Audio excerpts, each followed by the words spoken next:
না, প্রচুর অর্থ, বিশাল অট্টালিকাসম বাড়ি, দামি গাড়ি আর গলায় মোটা সোনার চেন থাকলেই কেউ ধনী হয় না। সম্পূর্ণ ভুল এক ধারণা মাথায় রেখে সবাই ধনী হওয়ার জন্য দিন-রাত চেষ্টা করে চলছে। প্রকৃত ধনী কে, কি সম্পদ থাকলে আমি ধনী হতে পারি, সে সম্পর্কে সুস্পষ্ট ধারণা আমাদের নেই। এই কারণেই প্রচুর অর্থ, বিরাট বাড়ি, দামি গাড়ি থাকা সত্ত্বেও অনেক ধনীরা এক দারিদ্র ব্যাধিতে আক্রান্ত।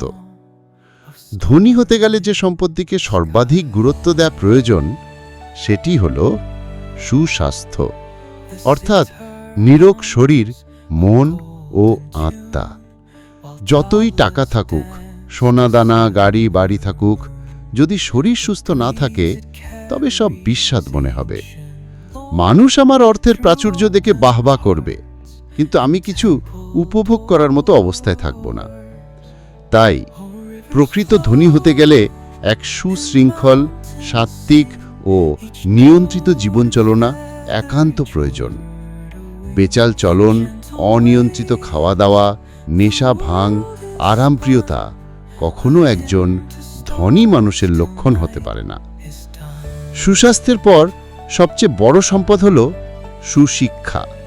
না, সুশিক্ষা মানে বড় বড় ডিগ্রির বহর নয়।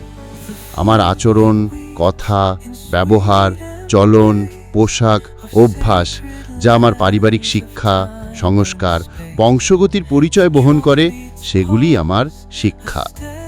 সুশিক্ষা বিনা প্রচুর অর্থের মালিক হওয়া আর বাঁদরের গলায় মুক্তার মালা ঝুলিয়ে দেওয়া একই ব্যাপার। যত দামি মুক্তার মালাই গলায় থাকুক না কেন, বাঁদরকে সবাই বাঁদর হিসাবেই জানবে।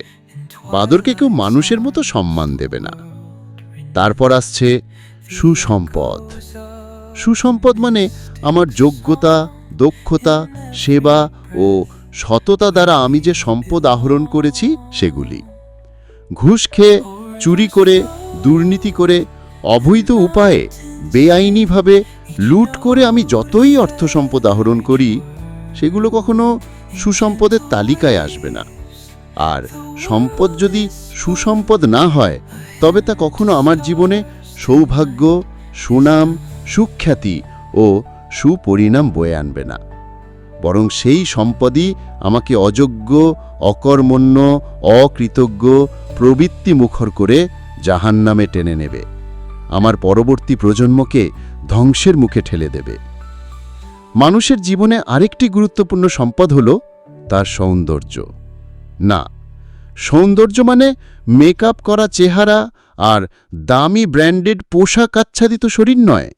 মানুষের মনের সৌন্দর্য, আচরণের সৌন্দর্য, চিন্তাভাবনার সৌন্দর্য, ব্যক্তিত্বের সৌন্দর্য, সবকিছুর সম্মিলিত সৌন্দর্য প্রকাশ পায় তার চোখে, চাহনিতে, মুখে, হাসিতে, কথায়।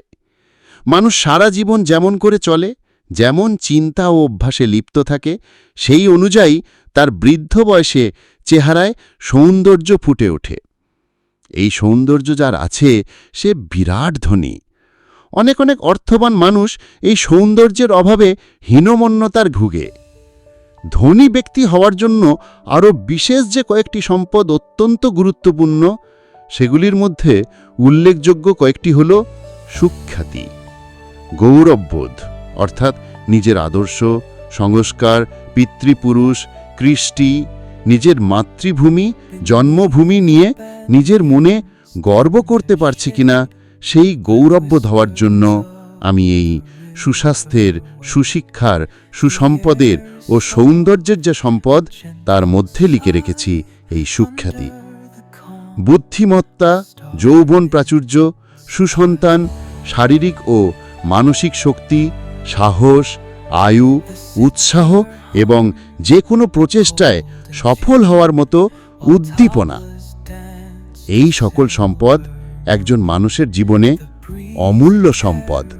অঢেল টাকা খরচ করেও এই সম্পদ ক্রয় করা সম্ভব নয়। আমার অনেক টাকা আছে, কিন্তু আমার সন্তান মানুষ হয়নি, আমার সাহস নেই, উৎসাহ নেই, বুদ্ধিমত্তা নেই, তবে আমি প্রকৃত ধনী নই। টাকা থেকেও আমি চরম দরিদ্র।